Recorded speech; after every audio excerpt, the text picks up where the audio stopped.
Good morning, everybody. Today, I'm going to say something based on syntax.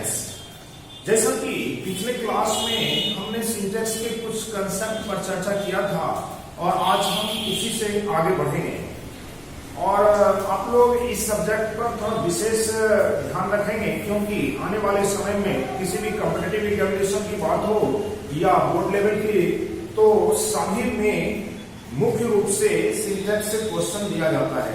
खास करके किसी भी कॉम्पिटिटिव एग्जामिनेशन में कॉमन एरर्स के रूप में आपको ज्यादा से ज्यादा क्वेश्चन वर्ब रिलेटेड होता है, तो अभी से ध्यान रखेंगे। So be attentive.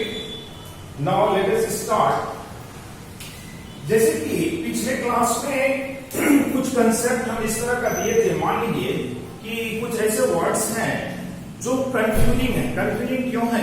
मान लीजिए आप वर्ब पढ़े होंगे तो वर्ब में कई तरह के होते हैं। जैसे मान लीजिए एक्शन वर्ब, मॉडल एग्जैक्टिव वर्ब, ऑक्सिलरी वर्ब। इसी तरह से इसके कई सारे, इसी में एक हो जाता है आपको अलग सेक्शन जिसका पॉजिटिव वर्ब के रूप में हम जानते हैं, प्रेरणार्थक क्रिया के रूप में, उस पर भी चर्चा करेंगे।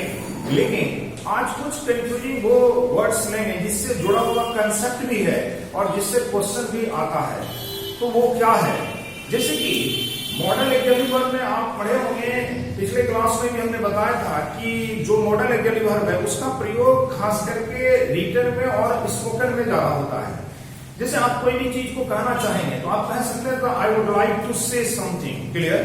तो इस क्रम में आपको वहां पर हमेशा जैसे आई शुड डू, मान लीजिए I would, I use to, इसी क्रम में कंफ्यूजिंग वर्ड्स है कुछ, उससे रिलेटेड आज हम फैक्ट्स को लेंगे। वो है हमारा डेयर और नीड। तो पहले इसका हिंदी मीनिंग आप जान जाएं। नीड का मतलब होता है जरूरत के सेंस में, जरूरत होना, और डेयर होता है हिम्मत, साहस होना के संदर्भ में। तो आज वहीं से स्टार्ट करते हैं। तो डेयर, जैसे कि मान लीजिए इस वर्ड, इसका हम इसलिए स्टार्ट किए यहां से क्योंकि डेयर और नीड का प्रयोग आपको दो तरह से किया जाता है। पहला तो हो गया आपको कि मॉडल एग्जैक्टिव वर्ब के रूप में और दूसरा हो गया मेन वर्ब के रूप में। तो आज जानेंगे कि हम मॉडल एग्जैक्टिव वर्ब के रूप में कैसे यूज करते हैं इसका। तो मान लीजिए अगर हम ये देते हैं कि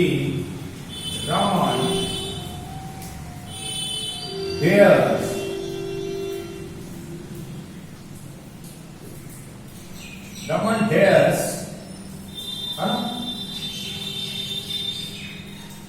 to do this work। इस तरह के काम को करने की हिम्मत, साहस रखता है। दूसरा, अगर इसी संदर्भ में अगर लिखते हैं कि he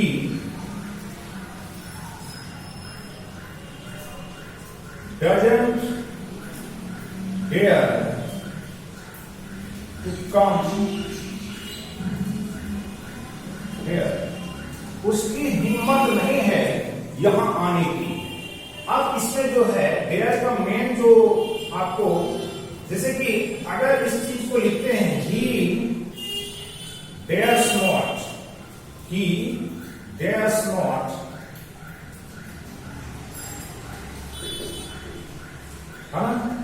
he dares not go there। अब मान लीजिए इसमें इस तरह का एरर रूप में हमने दिया है। अब यहां ध्यान देंगे, अभी इसमें संशोधन किया जाएगा। dares not सही नहीं है। dares not का प्रयोग अगर थर्ड पर्सन सिंगल नंबर हमारा सब्जेक्ट ही क्यों ना हो, इस केस में हम dare not बोलेंगे, dares not नहीं कहेंगे, ये गलत माना जाएगा। इसीलिए इस चीज पर आप ध्यान रखेंगे। तो क्या लिखेंगे? he dare not। अब यहां ध्यान देंगे कि जब भी dare का प्रयोग मॉडल एग्जैक्टिव वर्ब के रूप में किया जाएगा तो उस केस में इंफिनिटिव का प्रयोग नहीं किया जाएगा, यानी टू को नहीं लिखेंगे। क्लियर? लेकिन अगर इसका प्रयोग हम मेन वर्ब के रूप में करते हैं तो आप वहां पर इंफिनिटिव का प्रयोग कर सकते हैं। जैसे he dare, यहाँ he dare not go there, है ना? तो इस तरह से आप जो है इसमें मेन ध्यान रखने वाली बात यह है कि third person singular number subject होने के बावजूद भी देयर्स नॉट नहीं कहेंगे, देयर नॉट ही कहेंगे। इसी तरह से आपको जैसे कि नीड के संदर्भ में अगर देखा जाए तो नीड भी हमारा जरूरत होना, जरूरत, आवश्यकता होना, इस तरह के संदर्भ में किया जाता है। अगर मैं ये कहूं सिंपल सा कि आई नीड अ पेन, मुझे एक कलम की जरूरत है, फिर मैं कहूं कि ही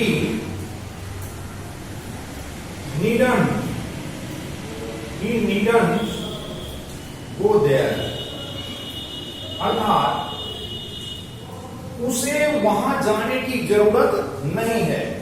अब देखिए इसी केस में यहां पर नीड्स नॉट नहीं कहेंगे, ही नीडंट ही बोलेंगे, नीड्स नॉट एस नहीं लगेगा, क्योंकि थर्ड पर्सन सिंगुलर नंबर के बावजूद भी नीड्स नहीं लिखेंगे, नीड नॉट लिखेंगे। क्लियर? इसी तरह से इसी चीज को अगर हम निगेटिव रूप में अदर फॉर्म में लिखना चाहेंगे तो सामान्य सी बात है कि जब भी हम निगेटिव सेंटेंस बनाते हैं तो मॉडल ऑक्सिलरी वर्ब या ऑक्सिलरी वर्ब के साथ नोट का प्रयोग किया जाता है, ना कि मेन वर्ब के साथ। अगर किसी सेंटेंस में ऑक्सिलरी वर्ब नहीं हो तो उस केस में इंट्रोगेटिव नेगेटिव बनाने के लिए डू, डज, डिड का सहारा लिया जाता है। तो इस केस में हम कह सकते हैं इसको कि he doesn't, he doesn't, ठीक है, go there, he doesn't। अब देखिए यहां पर नीड शब्द का हमको प्रयोग करना होगा क्योंकि जरूरत नहीं है, तो इस केस में ध्यान देंगे he doesn't need। अब देखिए यहां पर कि ये जो चीज है डू नॉट, डज नॉट, तो यहां पर नीड हमारा किस, यहां पर नीड हमारा जो है मेन वर्ब जरूरत होने के संदर्भ में है। तो इस केस में हम यहां पर ही doesn't need to go there, क्या, क्योंकि नीड हमारा यहां आ गया है मेन वर्ब के रूप में।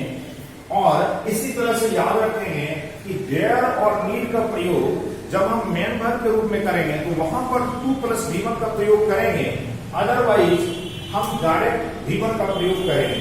क्लियर? तो कैसे समझेंगे कि नीड हमारा जो है किसी सेंटेंस में मॉडल ऑक्सिलरी वर्ब के रूप में है और किसमें जो है मेन वर्ब के रूप में। तो इस केस में आई नीड ए पेन, हमें यानी मुझे एक कलम की जरूरत है, नीड यहां हमारा मेन वर्ब के रूप में। और यदि हम देखें तो इस केस की अगर बात करें नीडंट शब्द, यहां पर हमारा ये नीड जो है मॉडल ऑक्सिलरी वर्ब के रूप में प्रयोग किया गया है। तो क्योंकि नोट का प्रयोग कभी भी मेन वर्ब के साथ नहीं किया जाएगा, इसी से यहां आप समझेंगे कि ये नीडंट जो है ये नीड हमारा मेन मॉडल ऑक्सिलरी वर्ब के रूप में प्रयोग किया गया है। क्लियर?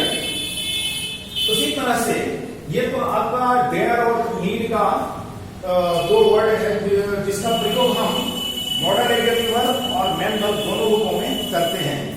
आगे बढ़ते हैं, जैसे कि आपको यह भी जानना जरूरी है कि कोई भी एक्शन वर्ब अगर उसमें एस या एस का हम प्रयोग करते हैं तो वो हमारा सिंगुलर फॉर्म में कन्वर्ट हो जाता है, लेकिन यदि नाउन की वही बात आती है तो एस या एस लगाने के बाद वो प्लूरल फॉर्म में कन्वर्ट हो जाता है।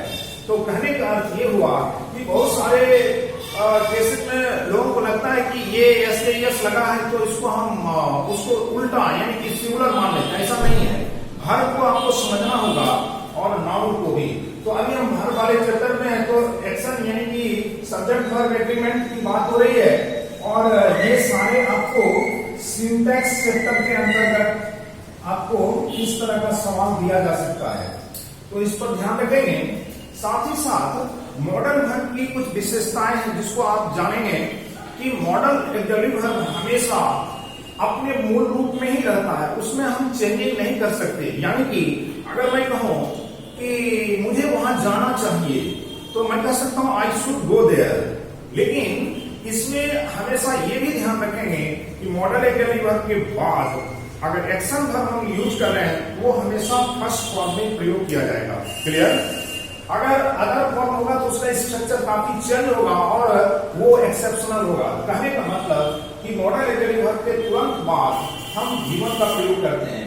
मान लीजिए अगर मैं एक सिंपल सी एक अगर मार्जिनल ऑब्जेक्टिव वर्ब के रूप में एक यूज्ड टू शब्द आता है, अगर यूज्ड टू का हम प्रयोग करते हैं जो कि पास्ट के वैसे एक्शन के बारे में बताता है जिसका प्रेजेंट से कोई कनेक्शन ना हो, उस केस में यूज्ड टू के बाद ऐसे भी टू प्लस V1 ही होता है, तो आप वहां पर वर्ब का फर्स्ट फॉर्म यूज करेंगे। क्लियर? तो ये आपका देयर और नीड के संदर्भ में कुछ जो कंसेप्ट था उसको मैंने रखा। आगे बढ़ते हैं, इसमें कहीं किसी को कोई दिक्कत होगी तो आप क्वेश्चन कर सकते हैं। क्लियर? आगे बढ़ते हैं कुछ कंसेप्ट के साथ। जैसे मान लीजिए कुछ ऐसे सेंटेंस भी होते हैं जो काल्पनिक होते हैं। काल्पनिक ये होते हैं कि जैसे हम उसको बोलते हैं तो वो यानी कि फैक्ट बेस्ड नहीं होता, अर्थात कुछ समय के लिए उसे मान लिया जाता है कि ये सेंटेंस हमारा सही है या हम उसको सपोज करते हैं। जैसे मान लीजिए अगर कोई बंदा ये कहता है कि यदि मैं चिड़िया होता तो आकाश में उड़ता, तो आप इसको कैसे बोलेंगे? कोई चिड़िया तो नहीं हो सकता बोलने वाला। और या फिर कोई ये बोलता है कि यदि मैं भारत का प्रधानमंत्री होता तो कश्मीर समस्या का हल कर देता। तो मान लीजिए इस तरह के कुछ सेंटेंसेस होंगे जो सपोजिशनल केस में आते हैं। सपोजिशन का मीनिंग होता है कि हम उसको कुछ समय के लिए सपोज कर लेते हैं, अर्थात तो वो फिक्टिटियस होता है, यानी काल्पनिक वे में होता है। कहने का अर्थ कि अगर हम इस तरह का सेंटेंस लिखते हैं, जैसे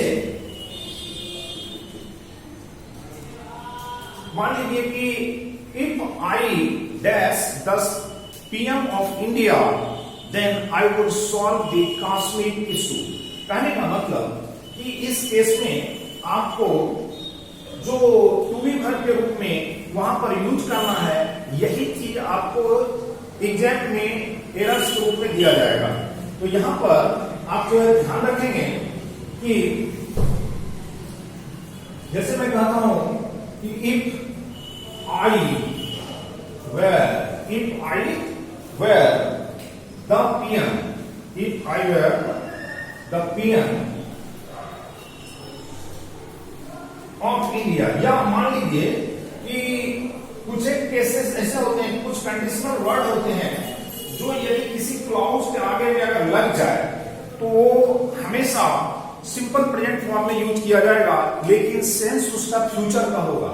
जैसे अभी मैं एक कुछ इस तरह का, जैसे कि इफ हुआ, या मान लीजिए कि व्हेन हो गया, ठीक है, इन केस, है ना, आई विश, जैसे मान लीजिए आप कामना करते हैं, ठीक है, इस तरह से। तो कहने का कुछ ऐसे वर्ड होते हैं जो अगर किसी क्लाउड्स के आगे में अगर लग जाए तो वो क्या करता है, उस क्लाउड्स को सिंपल वे में कन्वर्ट कर देता है, लेकिन उससे हम नियरेस्ट अगर फ्यूचर सेंस का बोध करना चाहे, फ्यूचर का सेंस हम देना चाहे, तो उस केस में आपको अलग से शैल या वे का प्रयोग नहीं करना पड़ेगा। जैसे आप मान लीजिए इस केस में एक एग्जांपल लेते हैं और जैसे लिखते हैं कि if Raju comes here, then I will go to him। यानी इस चीज को आप ऐसे समझेंगे कि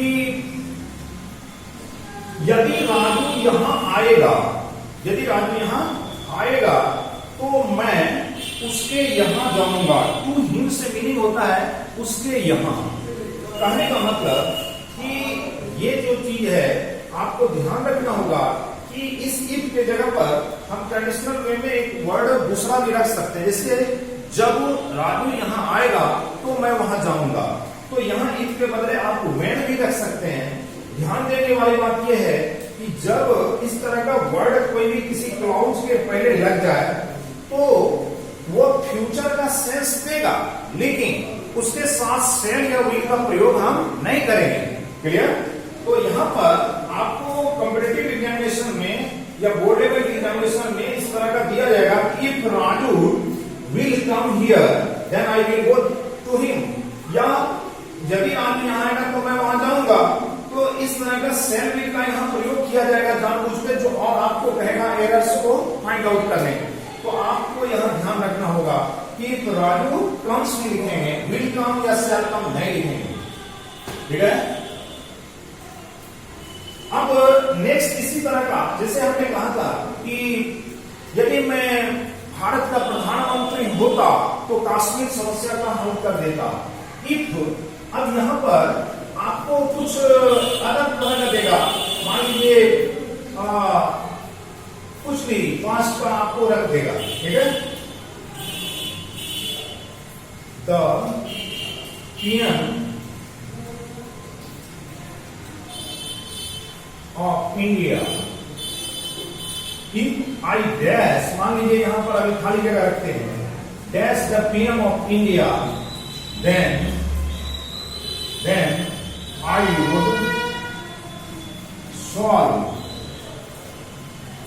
would solve the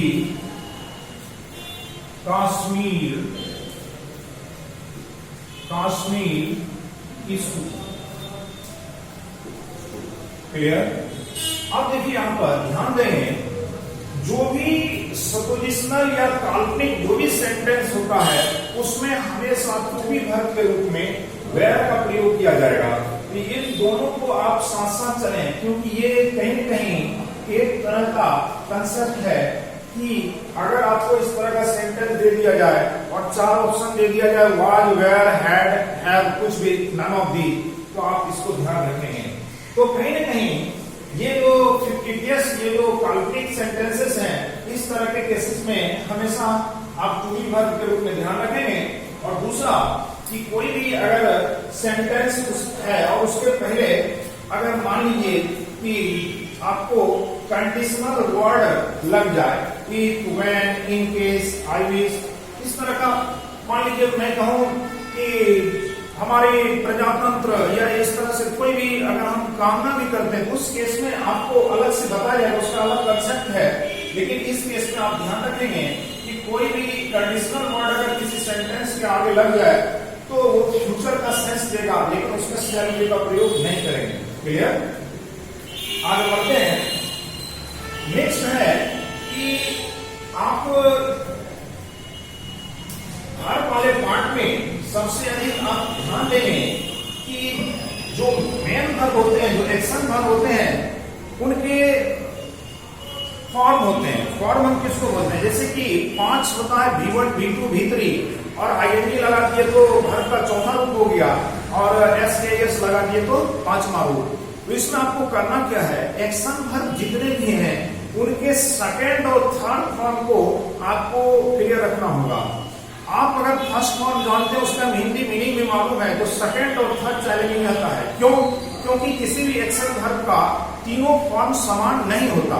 क्लियर। तो इस तरह से आप सेकंड और थर्ड को तैयार रखेंगे। क्यों? क्योंकि अगर मान लीजिए आपको पास्ट रिलेटेड अगर कोई सेंटेंस दिया जाए सिंपल पास्ट का, तो वहां आपको V2 काम करेगा, और कोई भी मान लीजिए अगर वॉइस की बात होती है, वहां आपको V3 काम करेगा।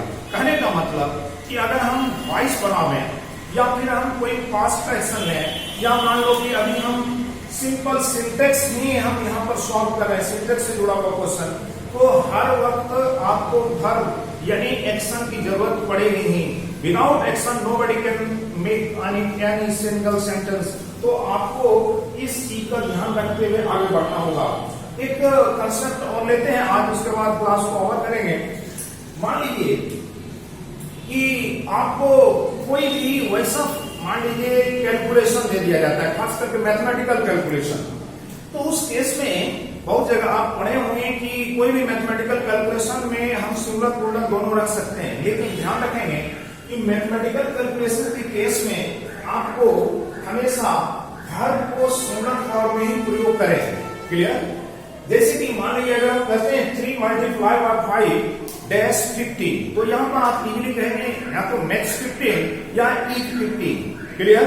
तो कोई भी मैथमेटिकल कैलकुलेशन हमेशा सिंगुलर फॉर्म में आप प्रयोग करें। दूसरा, अगर मैं इस तरह का कंसेप्ट आपको, जैसे कि मान लीजिए किसी भी सेंटेंस का structure noun plus preposition plus other noun का आ जाए, तो इस केस में आप क्या करेंगे, यदि सेंटेंस का स्ट्रक्चर, सेंटेंस के सब्जेक्ट का स्ट्रक्चर अगर ये हो जाए, तो इस केस में ध्यान रखेंगे कि हमेशा पहले वाले नाउन के हिसाब से आप वर्ब का प्रयोग करेंगे। क्लियर?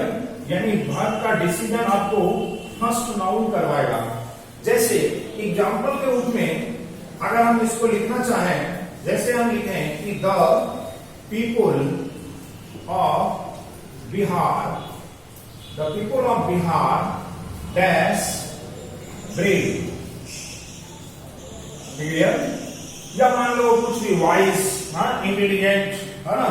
तो इस केस में आप ये देखेंगे कि हमारा जो नाउन है फर्स्ट, प्रीपोजिशन एंड सेकंड, तो पहला नाउन पीपुल है जो ऑलरेडी प्लूरल होता है, तो इसके आधार पर हम यहाँ पर प्लूरल वर्ब आर का प्रयोग करेंगे। इसी तरह से एक कंसेप्ट, यदि यही चीज आपको noun plus preposition plus same noun का हो जाए, तो उस केस में वर्ब जो आपका होगा वो सिंगुलर फॉर्म में होगा, यानी कि सिंगुलर वर्ब। ठीक है?